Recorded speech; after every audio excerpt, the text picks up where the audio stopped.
Assalamualaikum warahmatullahi wabarakatuh. Dan salam sejahtera bagi kita semua. Selamat berjumpa kembali adik-adik mahasiswa sekalian. Ya, video ini sebagai tambahan daring yang kita lakukan selama COVID-19 ini adik-adik. Semoga video ini bisa menambah ilmu adik-adik yang selama ini ya agak terbatas jadinya karena adanya COVID-19 ini. Yang penting di dalam kondisi pandemi ini adik-adik tetap sehat walafiat, tidak kurang suatu apa, jaga kesehatan, jaga jarak, pakai masker, dan jangan lupa cuci tangan ya.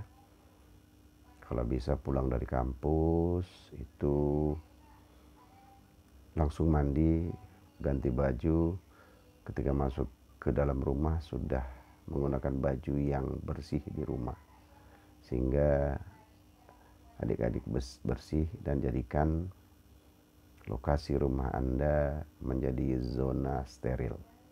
Nah begitu ya, itu yang saya lakukan di rumah. Insya Allah adik-adik sehat walafiat ya, dan semangat ya. Jadi belajar itu step by step. Ini saya berikan juga tips yang sedikit saja, yang krusial saja, sesuai dengan permintaan adik-adik. Ini yang kadang bertanya adik-adik mahasiswa ya, Pak gimana itu Pak, dan garing atau itu dalam perundang-undangan atau peraturan kita, apakah penafsirannya sama atau gimana gitu. Jadi sebelum saya menjelaskan itu, sedikit saya akan bercerita tentang fungsi atau urgensi dari bahasa itu. Jadi bahasa sebagai sarana ya, sarana atau alat bagi hukum ya, untuk mengimplementasikan, merefleksikan atau mewujudkan hukum itu, agar hukum itu menjadi hukum yang tertulis seperti itu ya. Kebetulan kita di Indonesia menggunakan bahasa Indonesia, hukum kita ya, kita mengkaji atau meletakkan hukum itu di atas sarananya itu bahasa Indonesia ya, disesuaikan dengan materi hukumnya gitu ya, agar supaya hukum itu bisa dimengerti oleh penggunanya, kita lah sebagai subjek hukum ya. Nah seperti itu. Jadi adik-adik sekalian, sebenarnya pengertiannya ya tidak jauh beda, sama saya kira gitu. Fungsi dan garing atau itu ya. Hukum pun menggunakan kata penghubung itu untuk menjelaskan materi hukum yang dituangkan di dalam undang-undang itu, seperti itu ya. Jadi fungsinya tidak jauh berbeda ya adik-adik sekalian. Sebagai contoh, saya buat ilustrasi di sini ya, undang-undangnya misalnya, ini contohnya supaya gampang ya. Saya nggak baca kalimat undang-undangnya, saya buat Ali gitu aja ya. Kalimat pertama dari undang-undang Ali dan garing Budi gitu ya. Kita anggaplah ini ahli itu aturan perundang-undangan di depannya, kemudian dibuat kata penghubung dengan dan garing atau budi, peraturan keduanya dalam undang-undang budi, ahli dan budi ya, pergi ke rumah nenek gitu ya. Jadi kalimat undang-undang itu berbunyi misalnya ahli dan garing atau budi pergi ke rumah nenek, seperti itu. Maksudnya adalah ahli ya, maksud pertama dari kata itu dalam undang-undang, ahli dan budi pergi ke rumah nenek. Pengertiannya yang pertama, yang satu adalah ahli dan budi bersamaan pergi ke rumah nenek. Itu yang satu. Yang kedua,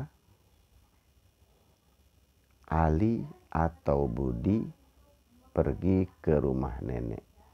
Pengertiannya adalah bisa si ahli saja yang pergi ke rumah nenek atau si budi saja yang pergi ke rumah nenek. Ya, jadi bisa pilihannya di situ alternatif. Bisa ahli saja yang pergi ke rumah nenek atau budi saja yang pergi ke rumah nenek.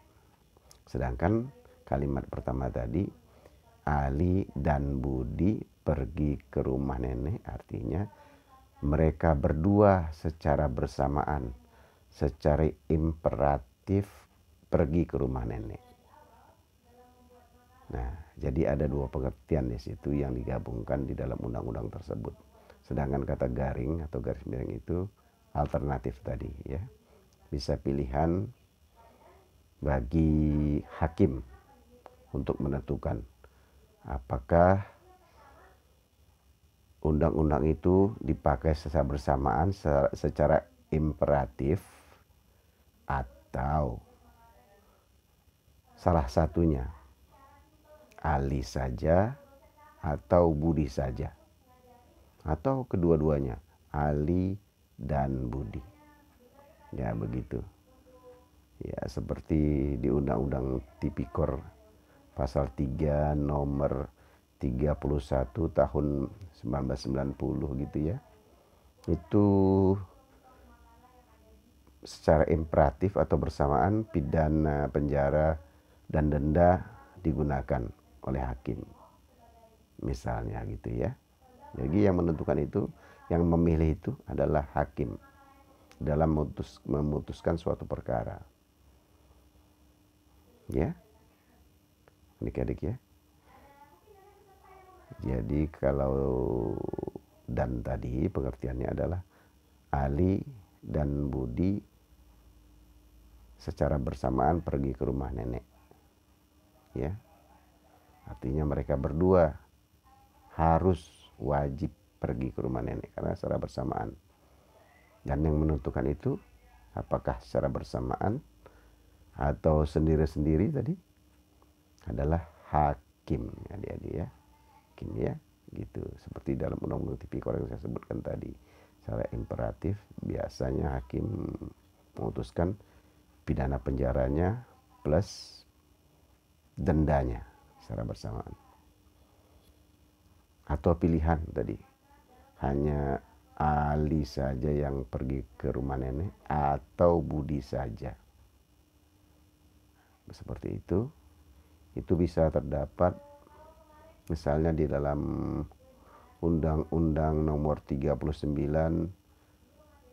tahun 2007 ya, tentang perubahan atas Undang-Undang nomor 11 tahun 1995 tentang cukai misalnya gitu ya. Bisa alternatifnya penjara saja atau denda saja gitu. Dan itu yang melakukan adalah hakim ya.